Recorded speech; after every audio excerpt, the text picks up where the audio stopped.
చంద్రశేఖర్ ఆజాద్ భారతీయ ఉద్యమకారుడు.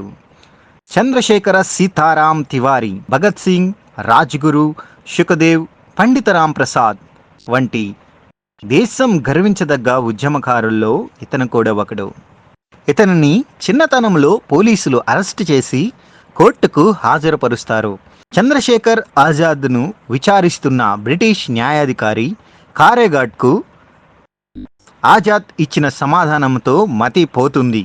నీ పేరేమిటి అని అడగ్గా, నా పేరు ఆజాద్. మీ తండ్రి పేరేమిటి? స్వాధీన్. నీ ఇల్లెక్కడా? కారాగృహం. ప్రశాంతంగా సమాధానం చెప్తున్నాడు ఆ బాలుడు. కోర్టులో సందర్శకుల నుంచి భారత్ మాతాకి జై నినాదం పిక్కటిల్లింది. మతి పోయిన ఆ న్యాయాధికారి చిదిమితే పాలుగారే ముఖ వచ్చస్సు గల ఆ బాలుడిని చూస్తూ కూడా అధికార దర్పంతో 16 కొరడా దెబ్బలు అంటూ శిక్ష ప్రకటించాడు. నరరూప రాక్షసులు కొరడా జులిపిస్తూ ఒక్కొక్క దెబ్బ కొడుతుంటే ఆ బాలుడు శరీరమంతా కూడా రక్తసిక్తమైపోయింది. అయినా కూడా ఆ బాలుడు దెబ్బ పడినప్పుడు వందే మాతరం, భారత్ మాతాకి జై.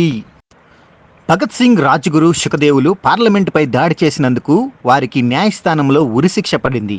ఈ సంఘటనతో ఆజాద్ ఎంతో కలత చెందాడు. వారిని విడిపించటానికి ఎంతకైనా తెగించాలనుకున్నాడు. ఎన్నో ప్రయత్నాలు చేశాడు. అందులో భాగంగా 27 ఫిబ్రవరి 1931 తెల్లవారుజామున జవహర్ లాల్ నెహ్రూని కలిసి విప్లవ వీరులైన భగత్ సింగ్, సుఖదేవ్, రాజ్గురులను విడిపించేందుకు సహకరించాలని వేడుకున్నాడు ఆజాద్.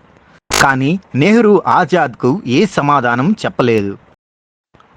దాంతో కలత చెందిన ఆజాద్ అలహాబాద్ వచ్చి ఆల్ఫ్రైడ్ పార్క్లో తమ ఇతర విప్లవ మిత్రులతో భగత్ సింగ్ తదితరులను ఎలా విడిపించాలో చర్చలు జరుపుతున్నాడు. ఆ చర్చల్లో పాల్గొన్న వారిలో రహస్య పోలీసులున్నారని అనుమానం వచ్చింది ఆజాద్కి. వెంటనే తన రివాల్వర్కు పని చెప్పాడు. 3 పోలీసులు అతని తోటాకు బలైపోయారు.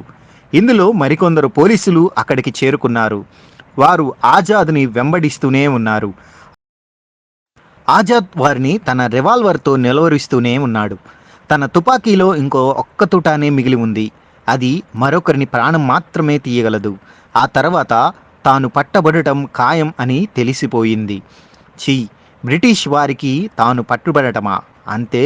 మరొక్షణం ఆలోచించలేదు ఆజాద్. పోలీసుల వైపు గురిపెట్టబడిన తన తుపాకీ తన తల వైపు మళ్ళింది. అంతా 25 ఏండ్ల యువకుడు చంద్రశేఖర్ ఆజాద్ అమరుడయ్యాడు. ఇది జరిగిన రోజుకి సరిగ్గా 25 రోజుల తర్వాత భగత్ సింగ్ను ఉరితీశారు.